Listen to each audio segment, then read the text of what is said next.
ஒருவேளை உங்களுக்கு 2.3 விட கிரியேட்டின் லெவல் அதிகமாகிடுச்சு, யூரியா லெவல் 60, 17 போயிட்டுருக்குன்னா நான்வெஜ்ஜை கண்டிப்பாக நீங்கள் மறந்து தாங்க ஆகணும். அந்த மாதிரி டயட் நீங்கள் ரெகுலராக ஃபாலோ பண்ணிட்டு வரணும். முக்கியமாக இதில் இந்த மாதிரியான பிரேக்ஃபாஸ்ட்டு, ஸோ இந்த பார்லி கஞ்சி டாக்டர் குடிக்க சொல்கிறீங்க, எந்த டைமில் டாக்டர் நான் குடிக்கணும், அது எப்படி ப்ரிப்பேர் பண்ணுறதுன்னு தெரியல அப்படின்னு சொன்னீங்கன்னா ரொம்ப சிம்பிள்.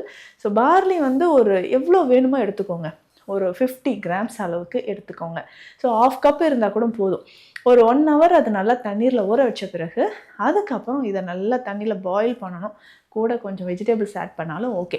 கொஞ்சம் பெப்பர், அதுக்கப்புறம் இதில் நீங்கள் சீரகம் பவுடர் கொஞ்சம் போட்டு கூட நல்லா பாயில் பண்ணி குடிச்சிக்கலாம். காலையில் குடிச்சிருங்க. இதுதான் பிரேக். நிறைய பேர் தவறாக புரிஞ்சுக்கிறீங்க. இந்த பார்லி கஞ்சி குடிச்சிட்டு இதுதான் பிரேக்ஃபாஸ்ட்னு அப்படியே விட்டுட்டு டேரெக்டாக லஞ்சுக்கு போகிறோம், அது வரைக்கும் பசிச்சா கூட நான் தாங்கிக்கிட்டு அப்படியே இருக்கிறேன் டாக்டர்னு சொல்கிறீங்க. அந்த மாதிரி இருக்காதீங்க. பார்லி கஞ்சி குடிச்சிட்டிங்கன்னா கண்டிப்பாக ஒரு 2 ஹவர்ஸ்க்குள்ளே பசிக்கும். அதுக்கப்புறம் நீங்கள் காலையில் பிரேக்ஃபாஸ்ட் ஏதாவது சாப்பிட்டுக்கோங்க. ஏன்னா ஆல்ரெடி உங்களுக்கு ப்ரோட்டீன் லீக்கேஜ் இருந்து இந்த மாதிரி பசியோடையே இருந்து டயட்டும் நீங்கள் ரொம்ப கண்ட்ரோல் பண்ணிட்டீங்கன்னா உங்களுக்கு நடக்க கூட ஸ்டாமினா இருக்காது. அந்த தவிர செய்யாதீங்க. ரொம்ப பசியோடு இருக்க வேண்டாம். பசிக்கிற டைமில் ஏதாவது அந்த டயட்டுக்கு உங்களுக்கு சரியான ஒரு உணவோ, ஒரு சின்ன ஃப்ரூட்டோ, பழங்கள் ஏதாவது ஒன்றும் நீங்கள் சேர்த்து சாப்பிட்டுக்கலாம். ஸோ